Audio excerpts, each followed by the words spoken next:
Hi ಸ್ನೇಹಿತರೆ, ಸಂಗೀತ cooking ಚಾನಲ್ಗೆ ತಮಗೆಲ್ಲರಿಗೂ ಸ್ವಾಗತ. ಇವತ್ತು ನಾನು ಮಸಾಲ ಬದ್ನಿಕಾಯಿ ಬಜ್ಜಿ ಮಾಡಾತೀನಿ ರೀ. ಭಾಳ ಕ್ರಿಸ್ಪಿಯಾಗಿರ್ತಾವ್ರಿ.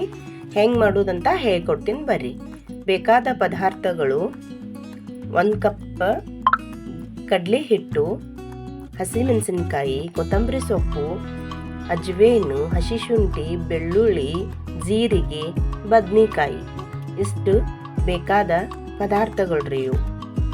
ನಾನು ಇಲ್ಲಿ ಸಣ್ಣದೊಂದು ಬೌಲ್ ತೊಗೊಂಡು ಅದಕ್ಕೆ ನೀರು ಹಾಕ್ಕೊಂಡು ಸ್ವಲ್ಪ ಉಪ್ಪು ಹಾಕ್ಕೋತೀನಿ ರೀ. 4 ಭಾಗ ಕಟ್ ಮಾಡ್ಕೋತೀನಿ ಬದ್ನಿಕಾಯಿ. ಕಟ್ ಮಾಡಿಕೊಂಡು ಎಲ್ಲ ರೆಡಿ ಮಾಡ್ಕೊಂಡು ಇಟ್ಕೋತೀನಿ ರೀ. ಅವು ತೊಳ್ಕೊತೀನಿ ರೀ ನೀರೊಳಗೆ ಚಲೋತ್ನಾಗೆ. ತೊಳೆದು ಈಗ ಒಂದು ಸಣ್ಣ ಮಿಕ್ಸರ್ ಜಾರ್ ತೊಗೊಂಡು ಅದಕ್ಕೆ ಬೆಳ್ಳುಳ್ಳಿ, ಹಸಿ ಶುಂಠಿ, ಜೀರಿಗೆ, ಹಸಿ ಮೆಣಸಿನ್ಕಾಯಿ, ನಮಗೆ ಎಷ್ಟು ಬೇಕೋ ಅಷ್ಟು ಹಾಕೋಬೇಕ್ರಿ ಖಾರ. ಆಮೇಲೆ ಕೊತ್ತಂಬರಿ ಸೊಪ್ಪು,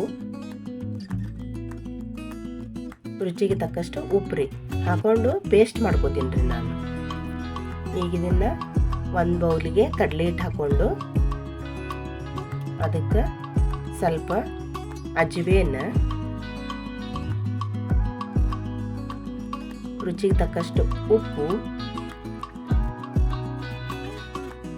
ಅಡುಗೆ ಸೋಡಾ ಹಾಕ್ಕೊಂಡು ನೀರು ಹಾಕ್ಕೊಂಡು ಕಲಸ್ಕೋತೀನಿ ರೀ ನಾನು. ಬಜ್ಜಿ ಹಿಟ್ಟಿನ ಅದಕ್ಕೆ ಕಲಸ್ಕೋತೀನಿ, ಅದನ್ನು ಮಿಕ್ಸ್ ಮಾಡ್ಕೋತೀನಿ. ಚಲೋತ್ನಾಗೆ ಮಿಕ್ಸ್ ಮಾಡ್ಕೊಂಡು ರೆಡಿ ಮಾಡಿ ಇಟ್ಕೋತೀನಿ ರೀ.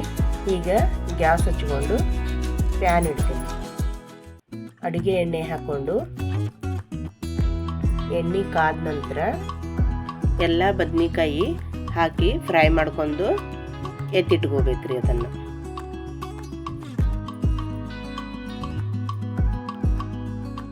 ನಾನಿಲ್ಲಿ ಮೊದಲು ಬದ್ನಿಕಾಯಿ ಫ್ರೈ ಮಾಡ್ಕೊಂಡು ತಗೊಂಡು ನೋಡ್ರಿ ಹೆಂಗೆ ಕಲರ್ ಚೇಂಜ್ ಆಗಿದೆ.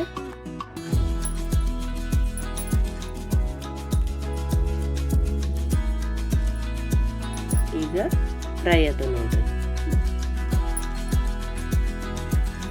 ಈಗ ತೆಗೆದಿಟ್ಕೋತೀನಿ ನಾನು ಇವು. ಈಗ ಅದ್ರೊಳಗೆ ಮಸಾಲೆ ತುಂಬಿ ಬಜ್ಜಿ ಹಿಟ್ಟೊಳಗೆ ಎದ್ದಿ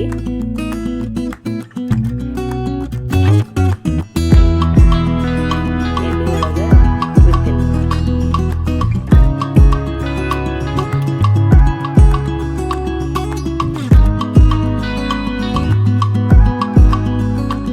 ಅದೇ ರೀತಿ ಮಸಾಲೆ ತುಂಬಿಕೊಂಡು ಹಿಟ್ಟೊಳಗೆ ಕೆಂಪು ಫ್ರೈ ಮಾಡ್ಕೊಂಡು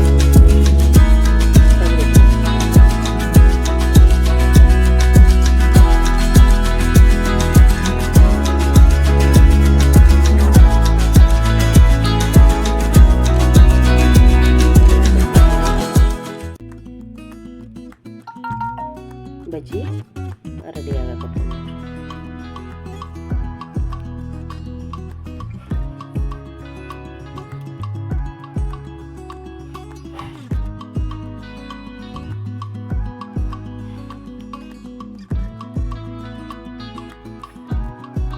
ಕೆಂಪು ಬಣ್ಣ ಬರುವವರೆಗೂ ಫ್ರೈ ಮಾಡ್ಕೋಬೇಕ್ರಿ. ನಾ ಇಲ್ಲಿ ನಿಮಗೆ ಸರ್ವ್ ಮಾಡಿ ಕಟ್ ಮಾಡಿ ತೋರಿಸ್ತೀನಿ ನೋಡ್ರಿ. ಮಸಾಲೆ ಎಲ್ಲ ಹೆಂಗೆ ಒಳಗೆ ಬೆಂದೈತೆ ನೋಡ್ರಿ. ಮಸ್ತ್ ಟೇಸ್ಟ್ ಆಗ್ತಾವ್ರಿ. ಮಾಡ್ಕೊಂಡು ತಿಂದು ನೀವು ಹೇಳ್ರಿ. ರೆಡಿ ಅದು ನೋಡ್ರಿ ಬದ್ನಿಕಾಯಿ ಬಜ್ಜಿ. ಲೈಕ್ ಮಾಡಿ, ಶೇರ್ ಮಾಡಿ, ಸಬ್ಸ್ಕ್ರೈಬ್ ಮಾಡಿರಿ, ಕಮೆಂಟ್ ಮಾಡಿರಿ. ಪಕ್ಕದಲ್ಲಿನ ಬೆಲ್ ಐಕಾನ್